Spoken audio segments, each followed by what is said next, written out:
This is Kick-Ass Politics. I'm Ben Mathis. Today's podcast is brought to you by Audible.com. Over 180,000 titles to choose from for your iPhone, Android, Kindle, or MP3 player. And right now, Audible.com has a special promotion for listeners of Kick-Ass Politics. Get a free audiobook download and a 30-day free trial by going to audibletrial.com/kickasspolitics or click on the sponsor link on our webpage at kickasspolitics.com. This week, I'm paying tribute to the founding father of America with a few episodes exploring the real man behind the myths and the marble busts. In yesterday's podcast, I talked with author and historian John Ferling about the side of George Washington that few people realize even existed, that of a calculating politician and a shrewd manager.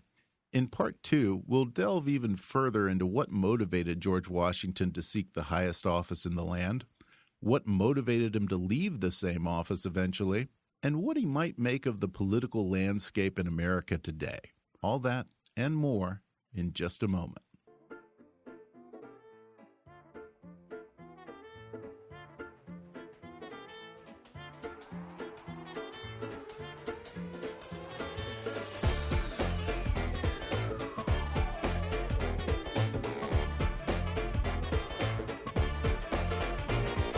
From Hollywood to Washington, it's time for Kick-Ass Politics.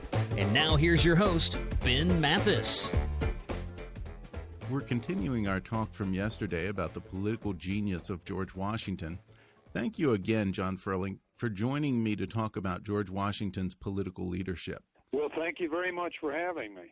We touched on this a little bit before, but I think Washington saw what the country needed, even if others didn't at the time.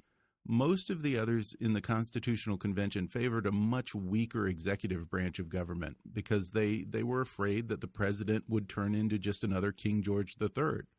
But Washington, I think, understood that the colonists had never known anything but monarchy, and they were raised on a patriarchal system of government. And as they embarked on this experiment with democracy, Washington realized that people were going to need and expect a strong president who would be a leader and someone the people could rally behind and look up to. There's a lot of talk about during the Constitutional Convention how many people favored a much weaker executive, but he was the chair of the Constitutional Convention, and so everyone was speaking to him when they had to get up to speak. And so it led to, even though he didn't say very much, as we talked about, it led people to, when they were creating the executive branch and deciding what powers the executive would have, they were doing it with Washington in mind. Yeah, I think that's true. They hoped that he would be the president for a very long time, 15, 20 years or so. It didn't turn out that way, but I think that was the hope of a great many people at the Constitutional Convention. And remember too that Washington, in a sense, I mean, he was a kind of the president without title during the Revolutionary War when he was commander-in-chief of the Army, because there was the only national body was the Continental Congress. There was no executive authority, and so Washington was the only person who had something of a national outlook as commander-in-chief, where all of the congressmen were representing their states or local districts or whatever, and that Washington even had to meet with French envoys who came over during the war. So in a sense, he was a diplomat, chief diplomat during the war. So I think at the Constitutional Convention, they saw him as inevitably the first president and somebody who had a good deal of executive experience already. Yeah, I think you're right. I think that's true. One of the things that I think made him such a good manager and a good executive was his ability to kind of take opinion, somewhat like Lincoln, to take opinions from different places and then step back and then make a decision. That's right. I think that's true. He he had a cabinet. Probably no president has ever had a more distinguished cabinet. I mean, here was Thomas Jefferson and Alexander Hamilton in that cabinet as Secretary of State and Secretary of the Treasury, respectively. And Washington his style as president was, I think, kind of a carryover from his experience as commander of the Army when, in fact, Congress had mandated when he became commander of the Army that he was to consult his officers about every major decision. So they would have what they called councils of war.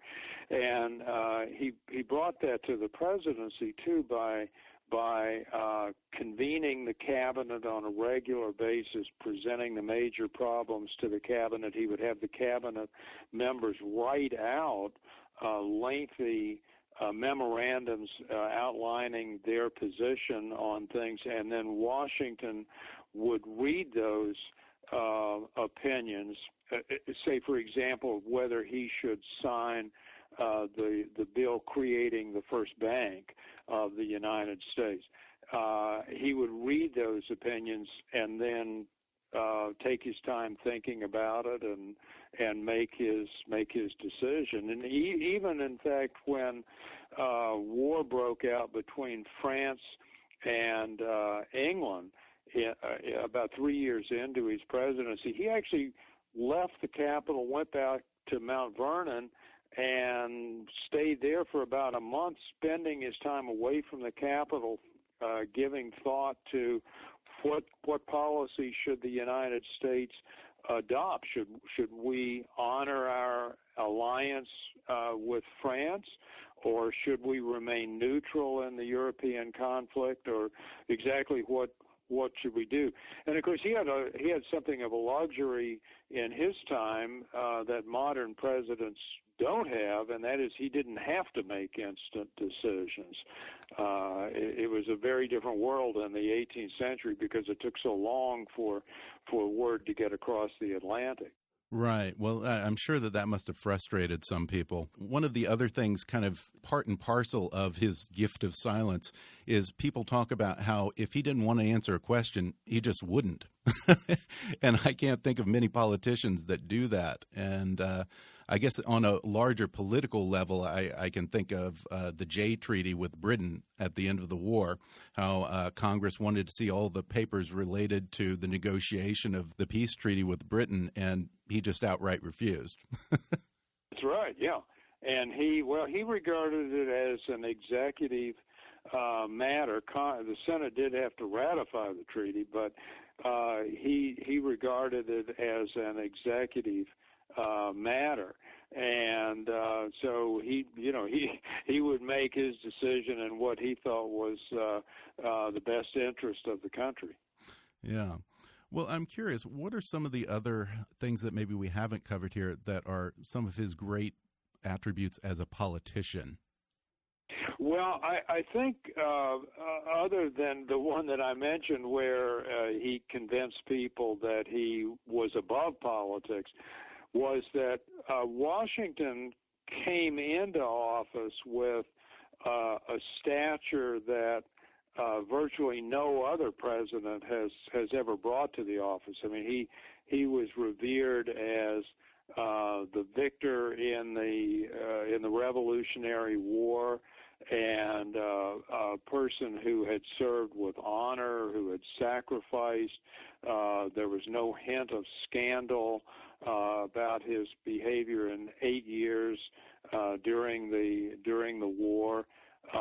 He hadn't always succeeded as a general, but as John Adams said, Congress managed to keep some of Washington's mistakes hidden from the public. So he came in with this almost Olympian kind of stature, and that certainly, I think, made him a great leader. It caused people to want to follow him and to rally around him. And in fact, toward the end of his first administration, Washington told both Jefferson and Hamilton that he was going to hang it up. He had had enough. He wanted to go back home.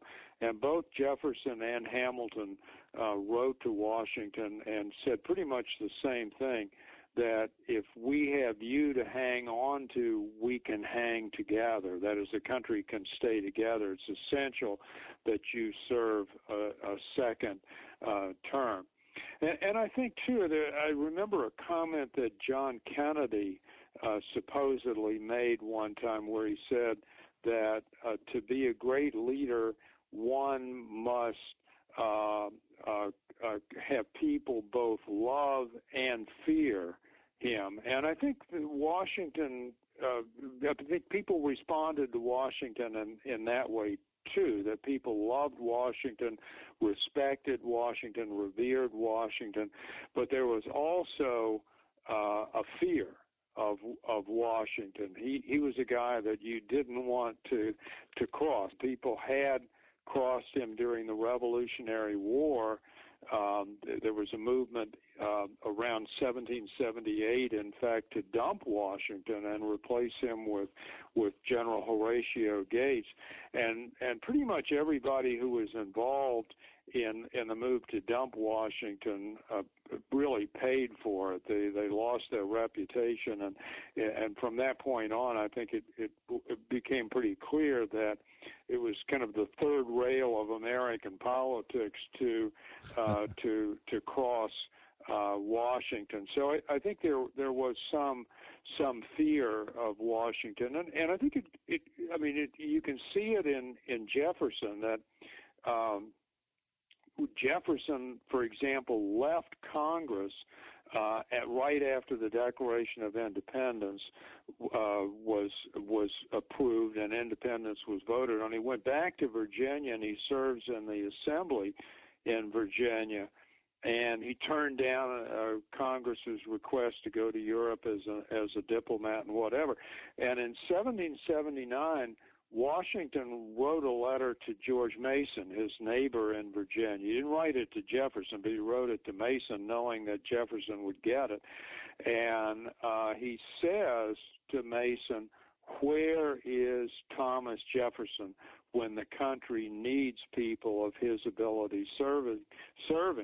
And as soon as Jefferson heard that, Jefferson knew he had to do something. He couldn't afford to win the disfavor of Washington, and so he agreed to become the governor of Virginia and served 2 very difficult years in that position. So I think Washington was something of an extraordinary leader because he inspired love and he inspired fear, but also because, as we've already said, because of these other things. He was kind of remote.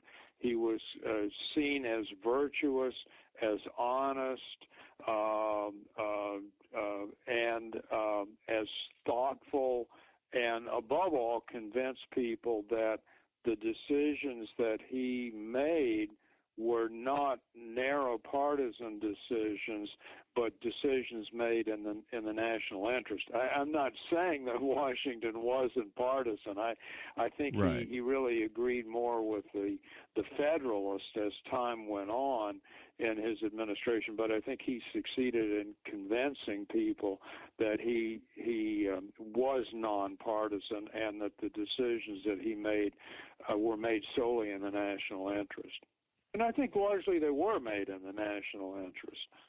Well, when you hear presidents and former presidents talk about their time in the White House, invariably they all say the same thing, that it's that first day in office when it really hits you, that it's about the good of the country, not about your particular party. And there's a huge sense of responsibility to do right by the office of the president and by the country. So I can't even begin to imagine what that sense of responsibility must have been like for George Washington, being the very first one and having to set the bar for everyone else who would ever come after him. Well, I think that's a good place for us to take a quick break here, and then I'll be back to talk more with John Ferling on the political genius of our founding father. Back in a moment.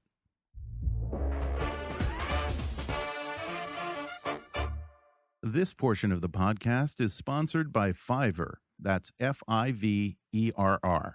Now, folks, you've heard me rave about Fiverr before. Fiverr is the world's largest online marketplace for services, with over 100,000 categories, all offered for a fixed base price of just $5. Logo design, business consulting, marketing, business cards and stationery, web design, translation, transcription, proofreading, legal consulting, and just about any other service you can possibly imagine, all offered at a base price of just $5. In fact, you know the announcer who does our intro to Kick-Ass Politics? I found him on Fiverr, a professional radio announcer to do our intro for just $5. And right now, when you go to kickasspolitics.com and click on the Fiverr ad on our sponsor page, you'll be showing your support for the show, and you'll get some great offers on services tailored to your needs.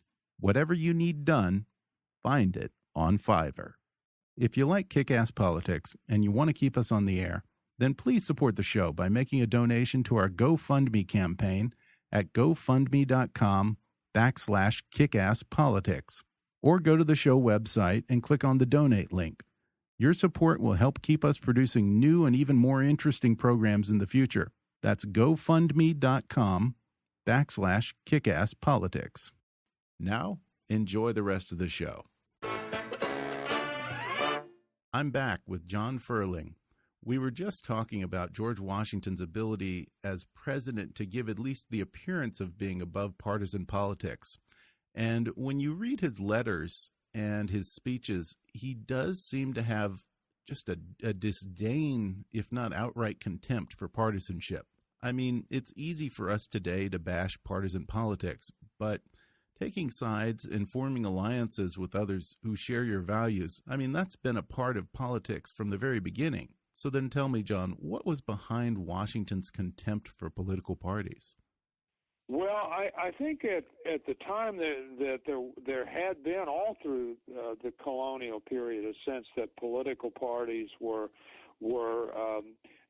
evil in the sense that they just represented narrow interest, and that the national well-being would suffer because of that. But I mean, looking back on it now, it's somewhat amazing that people at the Constitutional Convention didn't see political parties emerging, because, I mean, the First Continental Congress, even before the war begins, in 1774, the First Continental Congress had only been meeting for 3 or 4 weeks when there's the first split between North and South. They're fighting over a matter of boycotting British trade and also boycotting exports to Great Britain, and that's the first split between North and South. I mean, in retrospect, you can see it coming, and there are divisions in the Constitutional Convention. So it seems pretty clear in retrospect, in hindsight, that political parties were inevitable, but they seemed to take people by surprise at the time, and the people like Hamilton made a good deal of hay out of branding Jefferson as the villain and having created political parties. Well, I'm curious what he would think today. I mean, because parties are such a huge part. I mean, it's essential to the whole system today as we know it. I'm curious what he would think of things if he were to look at this political situation and the partisanship today, because ultimately it's really served us fairly well for so many years. I mean, it's hard to say to move somebody from the 18th into the 21st century. But I think I don't think there's any question Washington was driven by the idea that we needed a strong central government that was capable of protecting the national security, protecting the United States from the strong predatory powers in Europe at the time.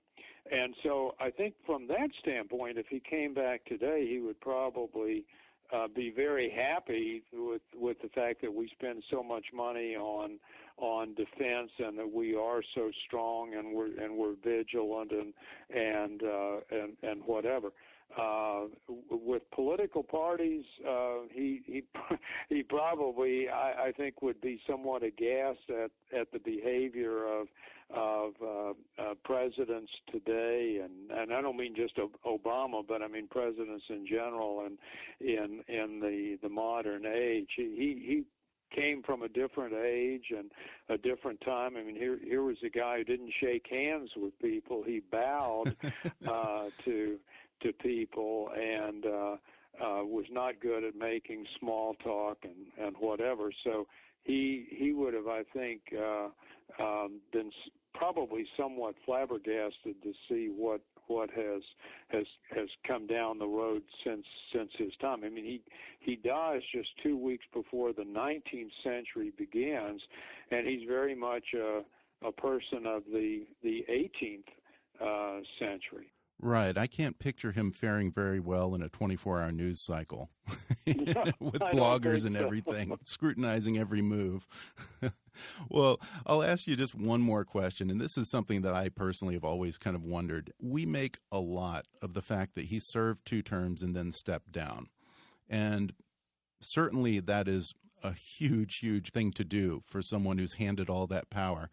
But I've always wondered how much of that was him wanting to do the right thing and to set a precedent for those who would come after him in the office, and how much of it was just Washington. I can picture him just being completely sick of politics and to a certain extent saying to hell with it. I'm going back to Mount Vernon. I want to retire. Yeah, I think it was mostly the latter. I mean, I'm sure that there were charges being made that Hamilton was a monarch and a monarchist and whatever, and so I think probably some of it was Washington saying, well, if I step down, I'll set a precedent of short terms, and that'll head off any monarchist who's out there. But I think more than anything, he really wanted to go home. I mean, he had been away for 8 years during the Revolutionary War, now 8 more years as president. He loved Mount Vernon.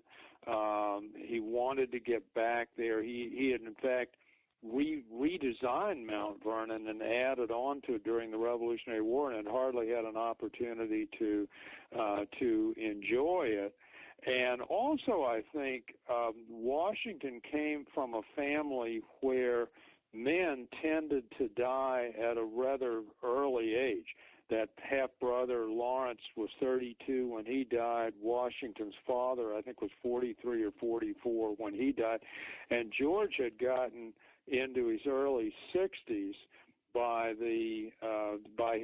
toward the end of his second term, and I think he was convinced that he just didn't have very much time left. And it turned out he actually didn't have very much time. He died about 4 years after he left the presidency. He was 67 when he died. He lived longer than he thought he would, but he didn't think that he had very much time left.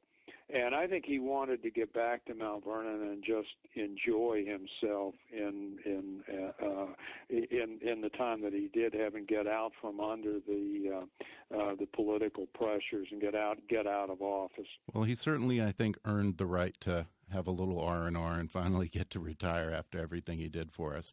The country wouldn't be where we are. We might not even exist were it not for him. That's right. Yeah, I think it's really questionable whether the United States could have survived if it didn't have Washington. Had Washington not been there to be the first president, and I think it's questionable too whether the country could have won the Revolutionary War without Washington as commander. I mean, there were a lot of things that went into the victory in the Revolutionary War, but I don't think there's anyone else who would have made as good a commander of the Continental Army as did Washington. Well, John Ferling, thank you so much for joining me and talking to me about George Washington. Certainly more politicians could stand to be a little more like him, I suppose. Well, thank you very much for having me. I have a book coming out in May, A History of the American Revolution, that's entitled Whirlwind, the American Revolution and the War That Won It. I'd love to have you back on, and let's talk about that. Absolutely. Okay, that sounds good. I look forward to it. All right. Thanks so much, John. Thanks for having me. I hope you enjoyed my talk with John Ferling today, and if you did, then I think you'd love his fascinating book, The Ascent of George Washington, The Hidden Political Genius of an American Icon, by my guest today, author and historian John Ferling. And right now, you can download the audio version of his book for free with a special promotion for our listeners from audible.com. Just go to audibletrial.com/kickasspolitics for a free 30-day trial and a free audiobook download, which can be The Ascent of George Washington by my guest today, John Ferling, or any of Audible's 180,000 titles for your iPhone, Android, Kindle, iPad, or MP3 player. That's audibletrial.com/kickasspolitics, or click the sponsor link on our webpage for your free audiobook download. I hope you'll subscribe to the podcast on iTunes so you can automatically get new episodes as they become available. And if you have a minute, then leave us a review on iTunes. Both of those things help a lot with our iTunes rankings and our advertisers. And if you really want to help out and keep us strong, then please support the show by making a donation to our GoFundMe campaign at gofundme.com/kickasspolitics, or go to the show website and click on the donate link. Producing a show like this isn't cheap, folks. We've got studio rental, equipment, sound engineer, etc., and your support will help cover some of those costs and hopefully even allow us to produce more new episodes per week. So help us out. That's gofundme.com/kickasspolitics. Or you can go to kickasspolitics.com and click on the donate link. As always, I welcome your comments, questions, and suggestions at comments@kickasspolitics.com, or leave a voicemail on the toll-free listener hotline at 844-KA-POLITICS. But for now, I'm Ben Mathis, and thanks for listening to Kick-Ass Politics.